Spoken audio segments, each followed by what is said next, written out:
guys, another creepy stories based naman sa work experience ko in Makati. So before, kung alam niyo yung parang it's like Shopee and Lazada, yung Cash Cash Pinoy, yung parang group buying site, located yan sa 8th floor ng Lepanto. So I was hired doon mga November as a customer service.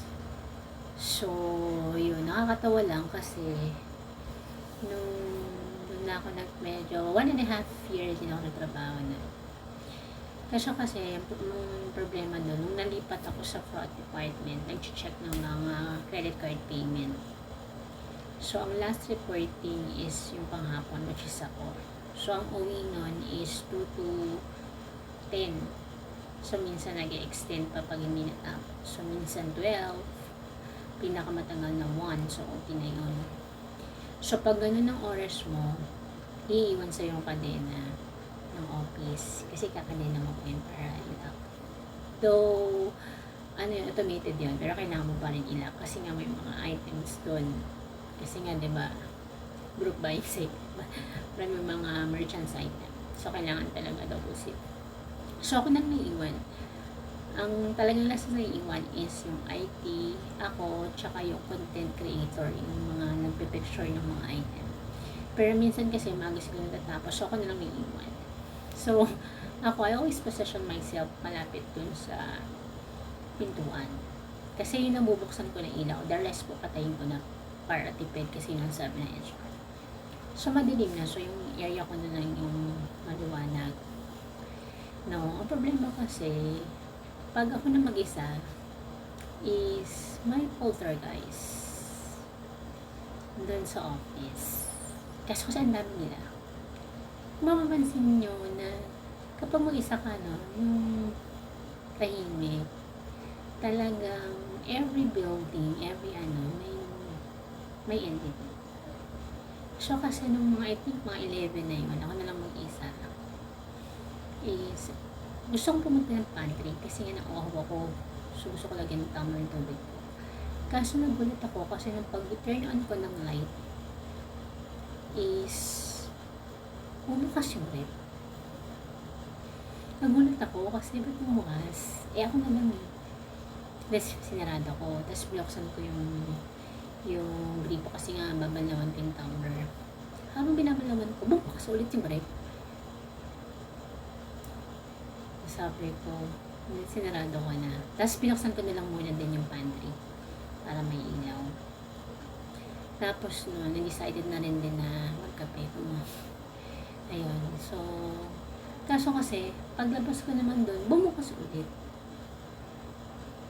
So, ang ginawa ko, sinarado ko, tapos kinuha ko yung isang monoblock doon sa hinarang ko sa pintuan. So, buti naman inaw ko. So, balik ko dun sa station ko. Ang problema naman is yung mga binibentang bola ng merchant, yung pang basketball, nakalagay lang kasi sa gilid is nag-dribble. As in talagang sabi ko, nag-dribble.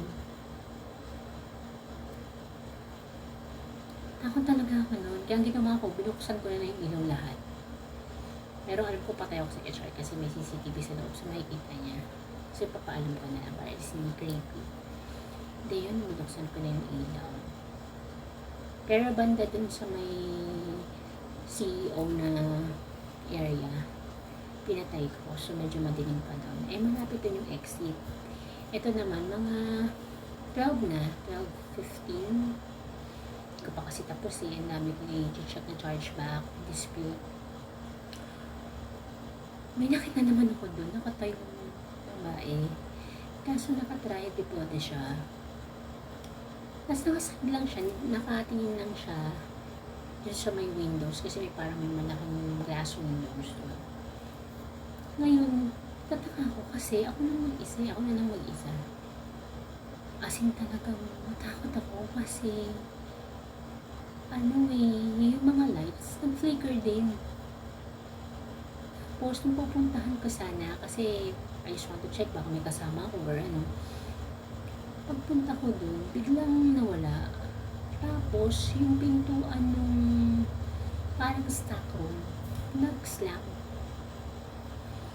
So, takot ako. So, sabi ko dun sa boss ko, ma'am, pwede mong tapusin ko na lang kung bukas yung charge pa kasi may creepy na nangyayari. May alam naman nila yun. So, gusto lang talaga nila sa akin paranas na, kasi sila rin, naranasan nila. So, ako lang hindi. So, medyo dano ako kasi nung inaayos ko na, i-shutdown ko yung laptop ko. Yung babae nakita ko nakatrahe Bogoda, biglang dumaan, papuntang pantry, tumagos talaga siya. Kaya doon, hindi ko na talaga nilagay dun sa yung ko, kumbaga, umalis na talaga ako, kinuha ko yung kanina. Ngayon, ang problema naman, sa elevator, medyo creepy kasi yung elevator ng Lipante. E syempre, diba, ikaw na lang mag-isa doon. Wala nang tao sa taas kasi mga pang-umaga yung opisina. So, ikaw lang mag-isa sa elevator. Di pamaba na ako. May nataka ako kasi nung pinindot ko yung ground floor, syempre wala nang pipindot doon. May pumindot pa sa taas. So, parang tumaas pa ako ng 12th floor. Pero nakakapagtaka guys. 12th floor lang. Pero parang inano niya, may stop siya dun sa 13th floor na pagkabukas ng elevator is totally blackout. Siguro it took 2 minutes. Kaya medyo natakot ako. Kasi nung bumakas yung elevator, parang may sumabay sa akin. Na parang pag close ng elevator, nag-normal ulit, parang ang bigat, parang may kasabay ako sa elevator. Nakasabay ako. So, talagang natatakot na ako kasi nanginginig talaga ako kasi parang may kasama ako, may marami na sa likod ko at sa gilid ko at dalawa sa harapan ko. Tapos natataka ako kasi, di ba supposed to be ground floor, may bumaba sa 5th floor at 3rd floor. May pumindot. Pero in fairness, wala akong nakitang tao na papasok sana na sasakay sa elevator. Pero, parang may lumabas na galing sa elevator na nakasabay ko from 12th floor. Ganun din sa sa 4th floor. Tapos sa ground floor, parang isa lang ang lumabas. Tapos nagtatak sa akin yung guide. Ba't nalumumot na ako? Sabi ko, guide, may nagro-robing ba sa Kana building? Sabi, may nagro-robing naman lang. Pero hanggang hallway lang, hindi sila pumapasok sa. So parang may hint na yung guide na may nangyari sa akin sa elevator. Sabi nga niya sa akin, masanay na tama ko. Kasi yung Lipante building is, yan yung pinaka-oldest building sa Makati. Kasi marami rin talagang, kumbaga elementals, kumbaga entity or spirits na ganong time na yun talaga. Medyo nausap ko yung manager na kung pwede sana agahan. Hindi na ako aabot ng buwan. Hirap din kasi sumakay. So, yun. Tapos one of the creepiest din, yung sa ilalim ng bridge ng Makati. Di ba pag may dadaan ka? Tatawid ka, di ba parang sa ilalim? Yun, ilan lang kami. Kaso kasi, nung bumaba ako doon, talagang may sumusunod sa akin na kaitim. Pero nung hinintay ko siya doon sa taas, nung nandun na sa taas, diba? Malapit na doon sa mga, walang lumabas. Walang lumabas. Parang feeling ko na may sumabay galing doon sa Lipanto na sinabayan ako hanggang paglabas. Pero hindi ko siya nakita nung naandun na ako sa taas nung parang daanan, parang subway, diba? Makati, parang tunnel. Takbo talaga ako nun. Kasi yun talaga yung pinaka-creepiest. Kasi talaga iba talaga yung aura. Kahit sa CR sa Lipanto. Diba sa CR ng Lipanto, pag pumasok ka na, marmol yung wall. Nakakatakot yung mga parang ng marmol. Yun naman, naranasan ko rin. Hapon naman yun, alas 3. Nag-CR ako lang mag-isa. Nung patayo na ako, biglang may bumuga dun sa bato ko. Kasi talaga nagkaroon ako ng goose. Tapos alam niyo ba yung pag nag-retouch kayo sa salamin? Alam niyo yung parang nagtutubig-tubig. Yung parang nagiging frozen na pwede kang magsulat. Ayun, kakaiba yun. Kasi hindi naman,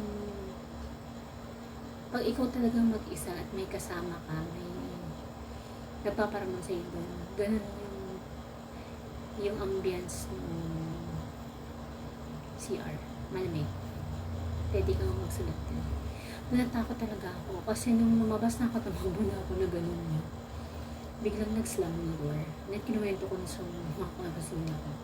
Sabi ko, dapat kasi pinag-CR kami kasama ko. Kahit daw sa lalaki, ganyan daw. Minsan yung parang tinatap yung bato. Kaya medyo nakakatakot din na creepy talaga. Napaka-creepy yung experience ko dun sa Cash Pinay. Kasi lagi ako mag-isa na ako na nagtatrabaho. And then ganun yung nakakatakot talaga kapag yung entity is nananakit or playing with you. Yun ang nakakatakot.